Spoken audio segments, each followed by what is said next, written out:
Hey, welcome back to JG3 Reviews. My name is James, and here we explore the world of fountain pens, ink, and paper. And today, it is this pen that I have right here, the Jinhao 92, a pretty affordable fountain pen with some neat features. I'm going to share with you what I like, what I don't like. We'll put it to a writing test and all that good stuff. So buckle up and let's go. Starting with the design and features of the pen, let's go to the top. We have at the finial a dimpled finial. All of this, of course, is a chromed finish, very shiny, very much a fingerprint magnet. But I like the extra little bit of interest here at the finial. Then we come down to the clip, which has a bit of a swoop down. It is folded steel, so it's nice and stiff and does its job. You'll notice it's curved upward at the end, kind of like an old wooden boat. And that makes it really easy to put in and out of a pocket. Again, very shiny chrome all around, a bit of knurled trim at the base of that clip. And Jinhao, it does not, however, have the model name anywhere on that cap. That seems like a missed opportunity. Since you got all the little machines doing their work, could have just put a little 92 there real easily, Jinhao. Then we come down to the barrel, which itself is knurled. Now this, I believe, is a plastic or rubber, I'm not sure of the material, but some sort of an applied sleeve on a metal barrel. And so the knurling here is a bit better detail than what you see in that cap trim, as you can see here a bit closer up. Little comparison here to the Muji, because a lot of you had these pens. It is a much finer knurling. Of course, that's just a design choice, but it is much, much finer here than what you see in the tighter knurling in that trim ring on the cap. But the knurling on this sleeve gives a really good grip, and I think that's done pretty well. Then we come again down to a little bit more of that knurled trim and the chromed end piece, which is shiny enough to see your reviewer behind the camera back there. So if you have hair and need to fix it, I don't know, maybe that's an extra bonus feature. The cap is a screw-on cap, and it takes 1 1/4, just 1 1/4 turns. The cap does post very nicely. No issues there, no rattles or anything like that. As far as rattles, the pen is really well put together, and I don't find any issues there. Coming down to the grip, you have those threads, which are not bothersome at all, not really much of a step down, and that metal grip. Some of you will like that, some of you won't. That's always just a preference thing. But as it is, I do find it comfortable. It's not thin, so I like that, and I really haven't had any trouble with it. Of course, it's winter. I have less trouble when it's not hot and humid with metal grips anyway, so depending on where you are, metal grips, your mileage may vary. Now, the nib is a steel number 5 nib. I think Jinhao does a good job of these.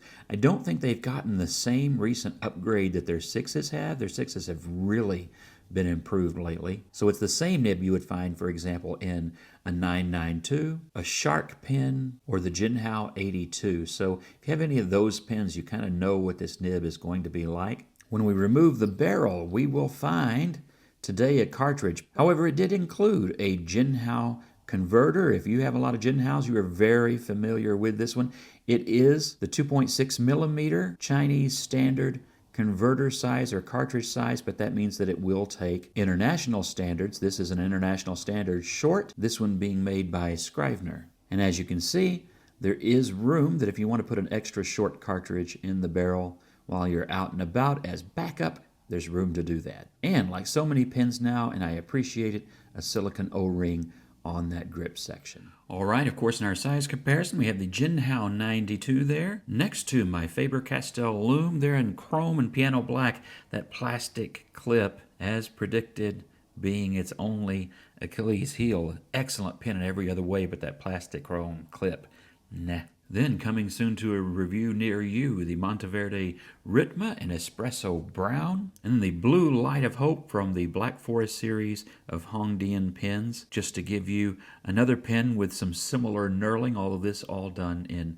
metal. And lined up end to end, you find a bit of variation in this selection of pens with that Jinhao 92, about the same as the Monteverde Ritma, shorter than the Hongdian and quite a bit longer than that Loom. Writing with these pens unposted, you're going to find a lot more similarity, and I think the main difference then becomes more about the diameter of the pins, with that Hongdian being quite slim and the Ritma being the largest diameter pin here, and then the Loom and the 92 really coming in pretty close to each other. Different writing experiences though, because that Loom is really light and the 92 is a bit on the heavier side, but again, weight goes definitely to the Ritma in this comparison. And now it is time for the writing test. Ergonomically, the pen, I think, fits nicely in hand, especially unposted. So let's see how it writes.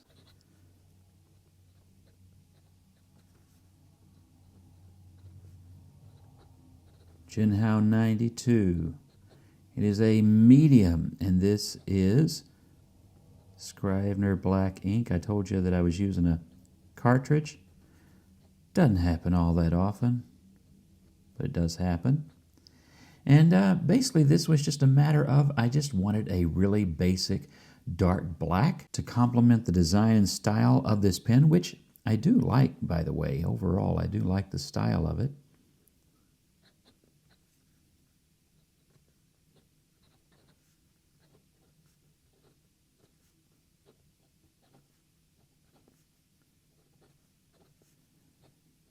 That medium nib writes nice and smoothly. That wasn't going to be a 0, was it?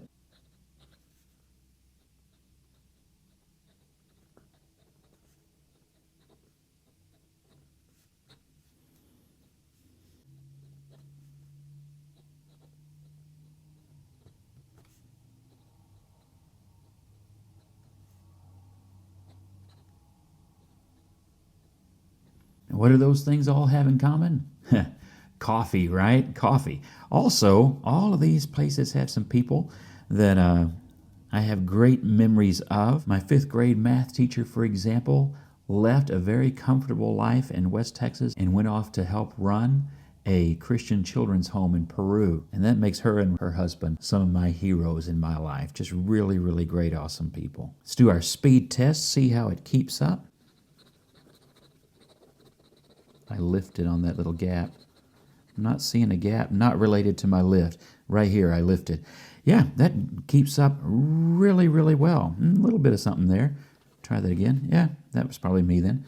So that is good. I've written with the pen quite a bit in the last week, and I've had no issues whatsoever with it, and no dry out either. You can kind of see in there is a plastic sleeve inside, and no issues with dry out so far with the pen and with this ink. Of course, ink is also a variable in that equation. So overall, likes, dislikes, and final impressions.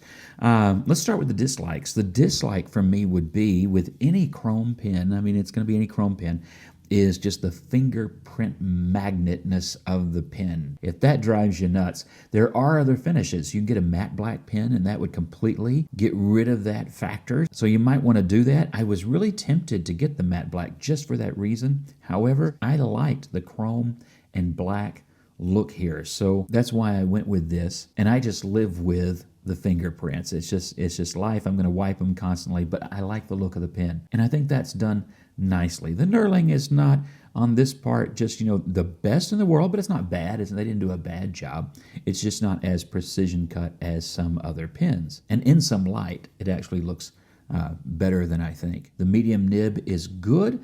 It's not anything amazing. It's just a good everyday number 5 medium nib, and it writes well. It's very stiff. You're not going to get any variation. It's not made for that. But I find them to be really reliable. It is a good value.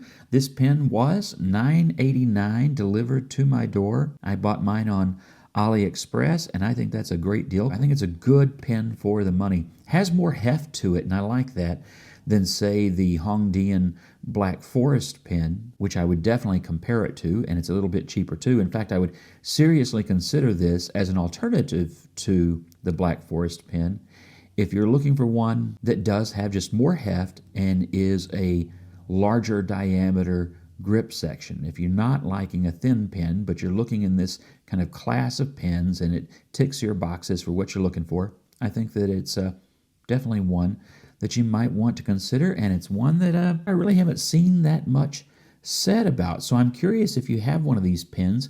Share in the comments what your impression has been. Has it been as reliable for you as mine has been? Do you like it, not like it? What do you think about the Jinhao 92? As always, thank you so much for watching. Thank you for your likes, your shares, and your subscribes.